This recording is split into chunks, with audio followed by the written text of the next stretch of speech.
Here we have a newspaper article. Brother read out holy verses to his sister, then chopped her up. Softly he reads to his sister these holy verses from the Bible. In the world of the dead you are not remembered. No one can praise you there. The other was, my enemies turn back when you appear. They fall down and die. You are fair and honest in your judgments, and you have judged in my favor. Then the man hacked his sister to death with an axe. So this is the story of a young man who was arrested after having chopped up his sister, and he then told the police that he had read her these verses from the Bible, and basically he snuck into his sister's house and turned up the music on the stereo and tried to cover up the fact that he was chopping up her body. The noises then of the music then alerted the neighbors, who came over, but it was too late because they found the woman all cut up and her skull crushed. And what is interesting is that some said that the dispute was because of the house, and the woman's uncle denies that this is the motive, but then they go on to say, we don't know why he did it, but it was an act of the devil.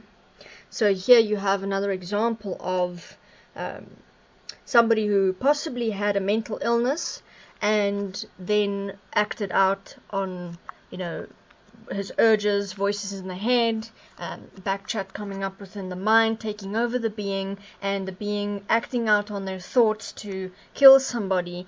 And what became part of his delusion was the knowledge and information that he had read in the Bible. And the Bible then became part of his entire makeup of his mind in relation to the point of acting out on his urges to want to kill somebody. And if you look at it for yourself, you will see that in such a case, this man had been listening to the thoughts in his head for a while and had become overwhelmed by the desire for whatever reason. The reasons that come up in the mind were being fed to him by his own mind through what he was participating in over a period of time, which could have been exacerbated by a predetermined mental illness. But what he had done was his mental illness had then directed him towards reading the Bible and using that information within his mental makeup of how he was going to kill this person and for what reason he was going to kill her. So yet again here an example of knowledge and information that is to the core of itself, does not stand clear, does not present common sense. Knowledge and information that is found in religious books is more often than not used by people to act out on their hidden secret desires. Knowledge and information from such religious books does not actually serve a practical purpose, but it becomes part of a delusional state of mind that people utilize within their worlds, and then they give such value to this knowledge and information that they eventually believe that it is real, such as the verses from the Bible that this young man read to his sister.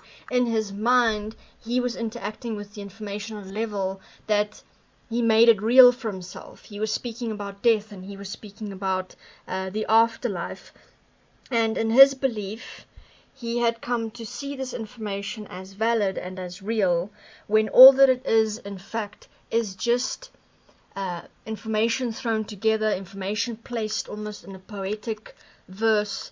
And if one does not stand clear within common sense and actually look at information that you find in religious books that is being taught by religious people, if you don't actually utilize information for its practical common sense within this world to create a better world for everybody equally, what else are you to do with such knowledge and information? So here's another example of knowledge from Bibles and from religious books taken out of context, taken in such a context that it allows for a delusional mind to feed itself and to act upon that, and then to cause other beings immense pain and suffering and abuse, simply because the words from the Bible were taken to be fact, the words from the Bible were taken to be of any worth.